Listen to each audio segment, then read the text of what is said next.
a number of meetings with victims, some of which are in hiding, and having victim groups. And you know what I'm finding out?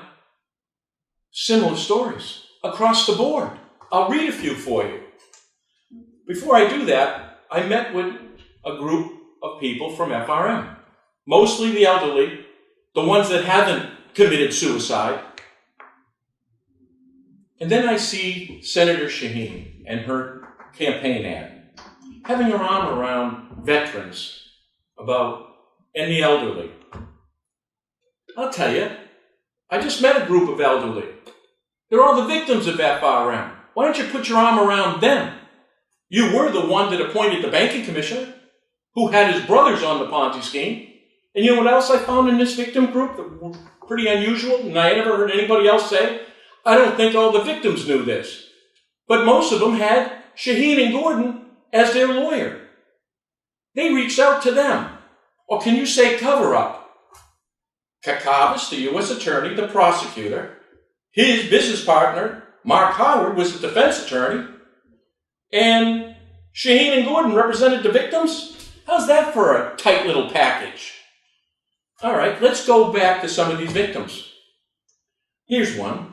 Here's a gentleman who starts by saying, I'm writing in support of Mike Gill's charges that New Hampshire legal system is corrupt and far more common with organized crime than the legal and justice system. He went to the PCC and they kicked out for statutes of limitations. Remember? That's what happened to me. Turns out that's what happens all the time. Remember? Ronnie Wise is in the PCC. My last contract with the Attorney General's office, I received a letter from the IRS. Me too. Mr. Gill has staked his reputation, his personal wealth, attempting to expose these criminals to old-fashioned American justice. And there is not a day that goes by that I don't relive the legal pillaging of my family and my children's lives at the hands of these scoundrels and lawyers. Me too. And then he finishes it. This is a copy of a letter that went to the Attorney General's office. And even at the end, he says, I apologize for my emotions slipping through, as they will probably use it against me. You see, here's the commonality. Make victims feel like criminals. Make them feel that you're going to come back and take whatever they have left back. That was the people with FRM. And that's this individual. Well, we're not done. I met a woman on Friday whose husband worked for Blackwater. Really? Maybe you've heard of them. And she's telling me that they have taped me, recorded me, followed me. Really? And then I'm on a blacklist. Good. Good. Now let's take a look. There's another lady. I have viewed several of your videos with great interest. My family has to file complaints with the federal authorities with respect to similar experiences in New Hampshire. I am currently out of the country due to fear of my safety. From the FBI? Wow. Do you remember Donna Sedgwick? I am scared to death for my life. Did you know she works for Kakavas, with Kakavas, at Wingers and Norrie, and for John Ross? She's afraid for her life. So is she. I would wholeheartedly agree with your collective complaints fall under the jurisdiction of the federal authorities, but due to the named parties in my complaint, there is a task to be undertaken lightly. For all of our sakes, please proceed with caution. You are correct when you say that RICO laws apply, and that the reason alone our situation is not for civilians. I've had no success with the Boston FBI. Either have I. Remember how I left and they stopped me in Bedford? They don't want you filing a case. And this is constant amongst them all. Women coming in and they scream in their face so they can't file. Here's another one said, Boston. Boston says, open 10:15 to 5 o'clock. Guess what? They wouldn't see me. Even though I'm on the phone saying this is what had happened, I'm showing these statements where my children's lives were at risk and threatened. But let's go over that again in a second. So she also, see the commonalities? No FBI help. But I want you to listen to this last paragraph. My family wishes to respectfully make a request that if you do succeed in your quest for federal jurisdiction, that will remain mindful of other victims who are seriously in jeopardy if the matter blows up. There is no protection. We never got the benefit of warning in the past. We just got physical action and the terror that attaches. This is one of your fellow citizens in New Hampshire. She didn't do anything wrong. She just bumped into the wrong people. Just like I bumped into the wrong people. Now I'm going to run over the wrong people. Now, what she's saying seems to be so far-fetched. Let's go back to those text messages from one of my attorneys, remember? I can show you legal documents in your divorce that you've never seen before. About Lisa Tracy, about Sarah, about their legal counsel. What if I told you I'd give you pictures, files, docs secretly have of you? What if I told you they have tapes they have of you? They have your schedule. They have a mole in your business. I'm going to bring up Miller left, but Miller's the mole. Is your business a text you? If you could tell who it is to prove it, what if it's big? I need protection. The authorities, they own them. We both know that. Yes, I do. The Heat, when I refer to bringing it to the public, the Heat are the officials of New Hampshire.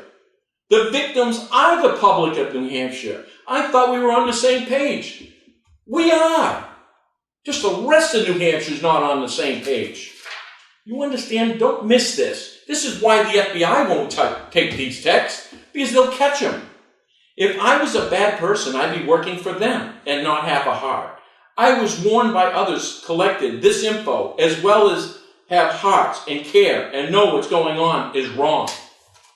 Oh, so he worked for the group that collected this information. And in this group, they believe there's people that know what's happening is wrong.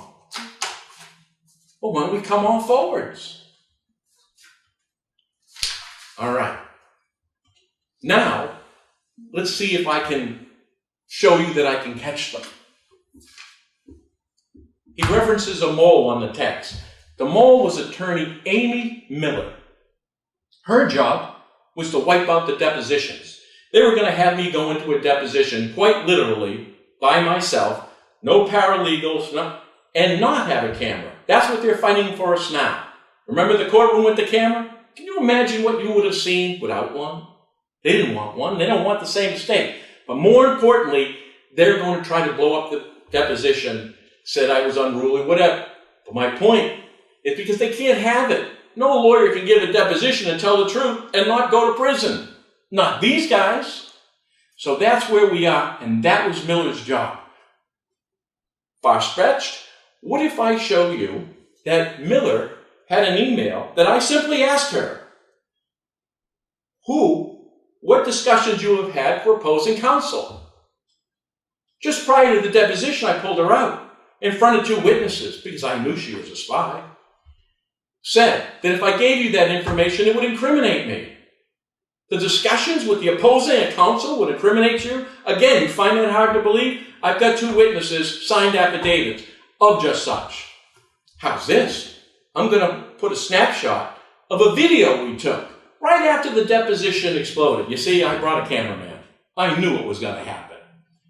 And we took a video of these lawyers, the lawyer I just fired, Miller, with the opposing counsel talking well over an hour. But we filmed it. When they found that out, the police were there. They were trying to get that tape. Well, I explained to the police that right before they take my tape, they're going to have to go across the street and grab Walmart's. They decided not to do that, so I get to keep my tape, and you get to see the spy that she was. When I approached them, Miller with opposing counsel. Miller says, oh, we just had a conversation. I live in Brookline, and she lives in Somerville. Really? What a coincidence.